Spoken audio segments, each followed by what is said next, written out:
पौराणिक काल की समुद्र मंथन की कहानी वास्तव में वह रहस्यमय कथा है जिसका रहस्य समुद्र से भी अधिक गहरा है। कभी कभी इस घटना को काल्पनिक मानने का मन करता है, क्योंकि समुद्र मंथन में जिन भी घटनाओं का वर्णन किया गया है वह असंभव सी प्रतीत होती है, लेकिन जब उनकी सच्चाई के जीते जागते प्रमाण हमारी पृथ्वी पर मिलते हैं तो मन इस अद्भुत घटना को सच मानने के लिए विवश हो जाता है। आज हम आपको इस समुद्र मंथन की दिलचस्प कथा से आपका विस्तार से परिचय कराते हैं, जिसमें भगवान विष्णु ने वह चमत्कारी लीला दिखाई जिस किसी ने भी देखा दंग गया। यह वह समय था जब ऋषि दुर्वासा के श्राप के कारण देवताओं की शक्ति क्षीण होती जा रही थी। दैत्यराज बलि ने देवलोक पर अपना आधिपत्य जमा लिया था। असुरों ने तीनों लोक में त्राही त्राही मचा रखी थी। ऐसे में देवताओं को एक ऐसे उपाय की आवश्यकता थी ताकि वे अपनी खोई हुई शक्ति फिर से पा सकें और उनका अपना खोया हुआ स्वाभिमान उन्हें पुनः प्राप्त हो सके, क्योंकि अब देवतागण असुरों के अत्याचार से तंग आ गए थे। इस गंभीर समस्या के समाधान पाने हेतु मंत्रणा करने के लिए देवताओं ने एक बैठक बुलाई। काफी समय तक इस विषय पर विचार विमर्श चला कि हम देवता किस प्रकार फिर से असुरों से अधिक बलिशाली बन सकते हैं ताकि देवता अपना खोया हुआ साम्राज्य फिर से प्राप्त कर सके। देवता गण और विष्णु संवाद, लेकिन बैठक में कोई उपाय न निकल सका। तब देवगणों ने आपस में विचार विमर्श किया कि क्यों न बैकुंठ धाम में निवास करने वाले विष्णु जी के पास चला जाए, वही देवताओं को इस भारी संकट से बाहर निकाल सकते हैं। इस निर्णय के अनुसार सभी देवता गण ब्रह्मा जी के साथ भगवान विष्णु के पास पहुंचे। इससे पहले कि भगवान विष्णु के सामने देवतागण अपनी समस्या को रखते, वह पहले ही मुस्कुराने लगे। तब देवताओं ने इस बात का अनुमान लगा लिया कि विष्णु जी को उनकी समस्या का पहले से ही ज्ञान है, बल्कि उन्हें इस बात का भी पूर्वानुमान था कि आज ब्रह्मा जी के साथ सभी देवतागण उनसे मिलने आ रहे हैं। अब सभी देवता लोग अपना हाथ जोड़कर भगवान विष्णु के सामने खड़े हुए। असुरों के भय से ग्रस्त किसी देवता के मुख से कोई शब्द नहीं निकल रहा था। जब विष्णु भगवान ने देखा कि सारे देवता गण मौन हैं, तो वह खुद ही बोल उठे, क्यों ना आप सभी लोग देवतागण असुरों से मैत्री कर लें। विष्णु जी के मुख से यह बात सुनकर सभी देवतागण आश्चर्यचकित रह गए।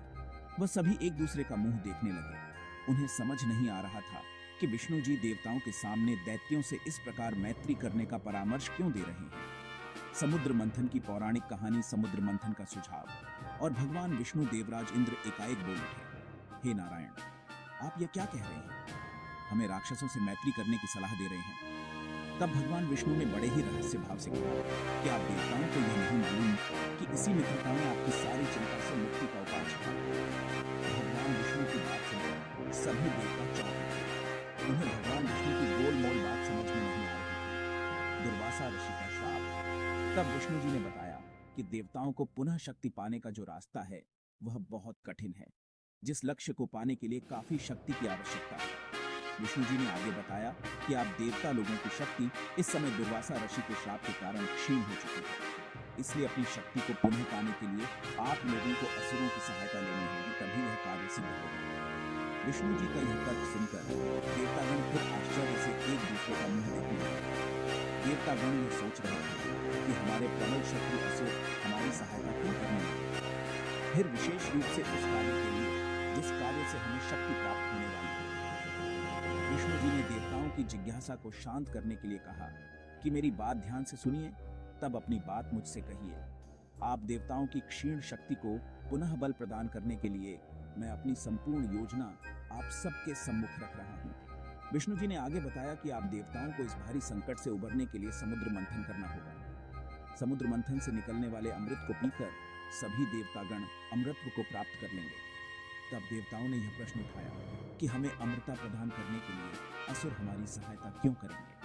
तब विष्णु जी ने कहा कि समुद्र मंथन से पूर्व असुरों को यह बताना होगा, इस समुद्र मंथन से निकलने वाले अमृत को उनको भी बांटा जाएगा, जिससे कि वे भी अमृता को प्राप्त कर लेंगे। विष्णु जी की बात पर देवतागण बोल उठे, तो क्या असुरों को भी अमृत प्रदान करना है? देवताओं के इस प्रश्न पर विष्णु जी ने अपनी एक अंगुली अपने हाथों पर इस प्रकार रखी जैसे कि वह देवताओं को इस बात पर चुप रहने के लिए कह रहे हैं। विष्णु जी के चेहरे पर हल्की सी मुस्कुराहट थी। उनकी इस रहस्यमय मुस्कान के पीछे असुरों को अमृत देने का लालच देकर उनके साथ छल करने का भाव था। लेकिन देवतागण जानते थे कि असुरों के साथ छल करना इतना आसान नहीं है। उन्हें इस प्रकार अमृत का लालच देकर फिर उनके मुख से अमृत का प्याला छीन लेना उन्हें असंभव प्रतीत हो रहा था। लेकिन फिर सभी देवताओं ने सोचा कि भगवान विष्णु ने समुद्र मंथन का रास्ता दिखाया, वही इस समस्या को आगे भी संभालेगा। समुद्र मंथन से अमृत निकलेगा, यह सुनकर असुर भी तैयार थे।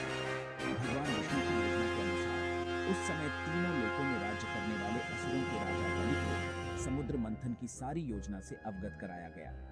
योजना के अनुसार असुरों को इस बात का आश्वासन दिया गया कि समुद्र मंथन से निकलने वाले अमृत का पान उन्हें भी कराया जाएगा। अमृत का लालच पाकर असुरगण समुद्र मंथन में देवताओं की सहायता के लिए तैयार हो गए। अब इतने विशाल समुद्र को दही की तरह मथ पाना किसी भी तरह से आसान नहीं था। जिस प्रकार दही से मक्खन, नवनीत निकालने के लिए उसे मथनी से मथा जाता है, उसी प्रकार समुद्र को मथकर उसमें से अमृत निकालने के लिए विशाल मथनी की आवश्यकता थी। तब यह विचार किया गया कि समुद्र को मथने के लिए इतनी विशाल मथनी ही नहीं है, कहां से लाई जाए ऐसी मथनी। समुद्र मंथन के लिए मथनी और रस्सी के रूप में मंदराचल पर्वत और नागराज वासुकी को प्रयोग करने का सुझाव भगवान विष्णु ने दिया। तभी उपाय निकाला गया कि मंदराचल पर्वत को मथनी बनाकर उसमें वासुकी नाग को रस्सी की तरह बांधा जाएगा। फिर उसके बाद एक ओर से देवतागण और दूसरी ओर से असुर उसे खींचेंगे, जिसके कारण मंदराचल पर्वत तेज गति से चारों ओर घूमेगा और समुद्र में क्षोभ उत्पन्न होगा, जिसके कारण समुद्र के अंदर से अमृत निकल आएगा। समुद्र मंथन के लिए मथानी और रस्सी के रूप में मंदराचल पर्वत और नागराज वासुकी को प्रयोग करने का विचार भी भगवान विष्णु ने ही दिया, जिसे सभी ने स्वीकार कर लिया। समुद्र मंथन से प्राप्त 14 बहुमूल्य रत्नों का रहस्य। निर्धारित तिथि और समय पर समुद्र मंथन आरंभ हुआ। एक एक करके इस समुद्र मंथन से 14 रत्न निकले। यद्यपि इसके प्रारंभ में न तो देवताओं को और न ही असुरों को इस बात का अंदाजा था कि इस समुद्र मंथन से 14 रत्न निकलेंगे। उन्हें लगा कि इस समुद्र मंथन से केवल अमृत ही निकलेगा, जिसकी उन सभी को लालसा थी, किंतु ऐसा नहीं हुआ। समुद्र मंथन से केवल अमृत ही नहीं बल्कि 14 रत्न निकले। यह वह अद्भुत घटना थी जिसे सृष्टि के सारे जीव जंतु आश्चर्य से देख रहे थे। देवराज इंद्र के साथ, देवतागण और दैत्यों के राजा बाली के साथ असुर अपनी अपनी शक्ति का प्रदर्शन कर रहे थे। इस समुद्र मंथन में रस्सी की तरह मंदराचल पर्वत पर लिपटे हुए वासुकी नाग के मुख की तरफ असुर और पूंछ की तरफ देवता लोग थे। दोनों अपनी पूरी शक्ति के साथ समुद्र मंथन कर रहे थे। समुद्र मंथन का पहला रत्न हलाहल विष था। अमृत के लालच में असुर और देवताओं के पक्ष के सारे लोग समुद्र मंथन में हिस्सा ले रहे थे। देवताओं और असुरों के बीच निरंतर संघर्ष के चलते देवताओं ने भगवान विष्णु से सहायता मांगी। भगवान विष्णु ने समुद्र मंथन का सुझाव दिया। समुद्र मंथन, जिसमें सागर को मथकर अमृत प्राप्त करना था, देवताओं और असुरों के बीच एक असाधारण योजना थी। इस योजना के तहत दोनों पक्षों को मिलकर मंथन करना था ताकि अमृत प्राप्त हो सके और देवताओं को उनकी खोई हुई शक्ति वापस मिल सके। भगवान विष्णु ने असुरों को समुद्र मंथन के लिए सहमत करने के लिए एक चाल चली। उन्होंने असुरों को आश्वासन दिया कि मंथन से प्राप्त अमृत को वे भी साझा करेंगे।